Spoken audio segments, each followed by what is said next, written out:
तो इस वीडियो में हम बात करेंगे बेल्स पैल्सी के बारे में। देखिए, बेल्स पैल्सी या लकवा एक टाइप का न्यूरोलॉजिकल डिसऑर्डर है, यानी कि जिसमें आपकी ऐसी चीज़ जो कि आपके नर्वस सिस्टम से रिलेटेड है उसमें कोई प्रॉब्लम है। अब यूजुअली बेल्स पैल्सी में क्या होता है कि आपका जो चेहरा है, चेहरे की आधी साइड, उस साइड की जो आपके फेशियल मसल्स हैं, उन फेशियल मसल यानी कि चेहरे के मसल्स पे आपका कंट्रोल नहीं रहता। इसको सिंपली बोलते हैं फेशियल पैल्सी, बेल्स पैल्सी, या उर्दू में बोलते हैं इसको लकवा। अब यूजुअली ये लकवा क्यों होता है? हमारे जितने भी मसल्स हैं इस आधे चेहरे पे, इसको एक नर्व कंट्रोल कर रही होती है, इसको बोलते हैं फेशियल नर्व। हमारे जो ब्रेन है उससे वो फेशियल नर्व हमारा कंट्रोल करवाती है फेशियल मसल्स पे। अब अगर उस फेशियल नर्व में कोई इंजरी हो जाए या किसी वायरल इन्फेक्शन की वजह से उस नर्व में कोई डैमेज आ जाए, या फिर और भी काफ़ी काजेज़ होते हैं, इडियोपैथिक काजेज़ भी होते हैं, जब बाजू का थोड़ी सी स्लाइट इंजरी आ जाती है उस नर्व में, उस इंजरी की वजह से हम यूजुअली अपने जो आधे चेहरे के मसल्स हैं उनको कंट्रोल नहीं कर पाते, जिसकी वजह से जो चेहरा अफेक्टेड हुआ है उसके यूजुअली दोनों क्वाड्रेंट अफेक्टेड होंगे, यानी कि upper quadrant and lower quadrant, ये दोनों अफेक्टेड होंगे। अब अपर क्वाड्रेंट अफेक्टेड होगा तो उससे क्या होगा कि यहाँ जो माथे पे रिंकल्स आते हैं वो डिसअपीयर हो जाएंगे। जो अफेक्टेड साइड है उसकी साइड के जो एयर है उस एयर में पेन हो सकता है, बहुत ज़्यादा आप सेंसिटिव हो सकते हैं हाई साउंड्स पे, यानी कि बहुत ज़्यादा अगर साउंड कहीं हो रहा होगा तो वो बहुत तकलीफ दे सकता है आपको इस साइड पे, जिस साइड पे आपको अफेक्ट हुआ है वो बेल्स पैल्सी से।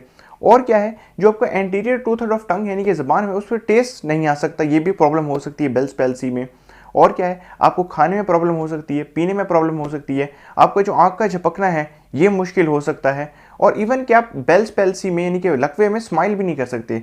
अगर आप स्माइल करने की कोशिश करेंगे तो आपका जो चेहरा है वो अफेक्टेड साइड की तरफ, इस तरह अफेक्टेड जो साइड नहीं है दूसरी तरफ जो है वो ढल जाएगा। इसे बोलते हैं एंगल ऑफ माउथ, यानी अगर आप ऐसी हंसने की कोशिश करेंगे तो आपका जो एंगल ऑफ माउथ है वो ऐसे हो जाएगा। इसे ये है बेल्स पैल्सी के सिम्टम्स, जो देखते ही आपको आइडिया हो जाना चाहिए कि ये बेल्स पैल्सी है। और उसकी वजह क्या है, आपकी जो फेशियल क्रेनियल नर्व नंबर 7 है, फेशियल नर्व, उसमें कोई ना कोई डैमेज आ गया, कोई इंजरी आ गई है। अब बात करते हैं कि इसको ट्रीट कैसे किया जा सकता है।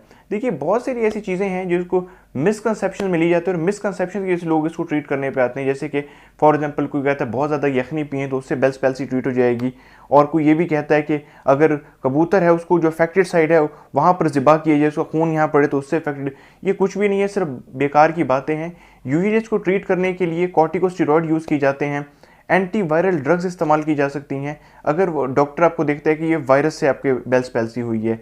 या यूजुअली आमतौर पर 99% केसेस में बेल्स पैल्सी 3 से 6 माह के अंदर अंदर खुद सही हो जाती है।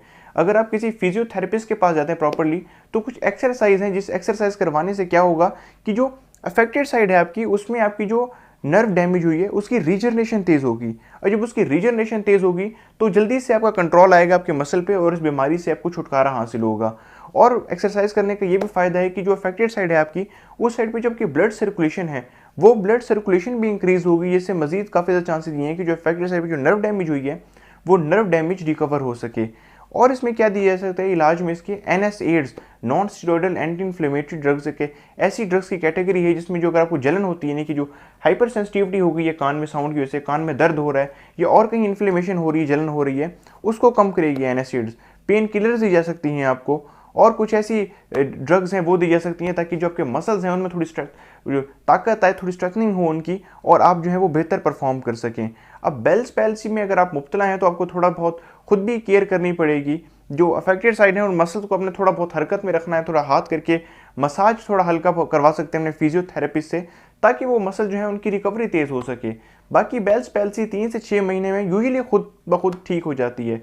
अगर ये खुद ठीक नहीं हो जाती तो फिर बहुत सारे सर्जिकल प्रोसीजर ऐसे हैं जिसमें जो है वो देखा जाता है कि क्या आपकी जो क्रेनियल नर्व नंबर 7 है वो क्या उसमें कोई डैमेज तो नहीं है, क्या वो ठीक है। अगर कोई डैमेज है तो सर्जिकली फिर उस डैमेज को रिकवर किया जा सकता है। तो ये हो गई कुछ बातें आपकी बेल्स पैल्सी से रिलेटेड, कि बेल्स पैल्सी में एक तो ये है कि आपने जो ड्रग्स लेनी है वो कॉर्टिकोस्टेरॉइड लेनी है, और दूसरा ये है कि जब अगर बेल्स पैल्सी हुई है, बाजू का ठंड की वजह से बेल्स पैल्सी हो जाती है, तो यूजुअली आपने जो है वो उस अफेक्टेड साइड पे एक वार्म टॉवल लेना है और वार्म टॉवल को लगाना है, जिससे वहाँ पे अगर जब भी आप वार्म टॉवल लगाते हैं तो ब्लड सर्कुलेशन इंप्रूव होती है। जिस ब्लड सर्कुलेशन के इंप्रूव होने से बहुत ज़्यादा चांसेस ये हैं कि वो उसकी रिकवरी भी तेज़ होगी। और इसकी वजूहत क्या है कि आपने जितनी भी सिंथेटिक फूड्स हैं, यानी कि ये फास्ट फूड हो गई, इससे इग्नोर करना है अगर बेल्स पैल्सी में आप जो है वो मुब्तला हैं, और आपको नेचुरल फूड्स की तरफ आना है। यूजुअली चिकन का इस्तेमाल करना है, प्रोटीन जिनमें प्रोटीन कंटेंट ज़्यादा है उन फूड्स का इस्तेमाल करना है। तो ये कुछ बातें थी बेल्स पैल्सी से रिलेटेड।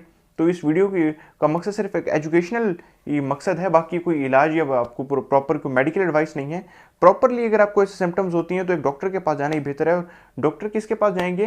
न्यूरोलॉजिस्ट के पास जाएंगे, जिसने न्यूरोलॉजी पढ़ी हुई है, यानी कि ब्रेन एंड स्पाइनल कॉर्ड पढ़ी हुई है, उसके पास आप जाएंगे ताकि वो प्रॉपरली डायग्नोज कर सके। क्योंकि यूजुअली ये बेल्स पैल्सी वाले सिम्टम्स हैं ये और भी काफ़ी प्रॉब्लम्स में होते हैं, जैसे कि ब्रेन का स्ट्रोक हो गया, ब्रेन ट्यूमर हो गया, या और भी कोई ऐसी वो है इडियोपैथिक प्रॉब्लम्स हैं जिनमें सेम यही सिम्टम्स आते हैं। बंदा समझते हैं शायद ये बेल्स पैल्सी है, लकवा है, लेकिन एक्चुअली में वो कोई और ही टाइप की पैरालिसिस होती है। सो इस वीडियो के लिए इतना ही। से नेक्स्ट वीडियो में फिर आपसे बात करेंगे एक हेल्थ से रिलेटेड इशू में। तब तक के लिए मुझे दीजिए इजाज़त। अल्लाह हाफिज़।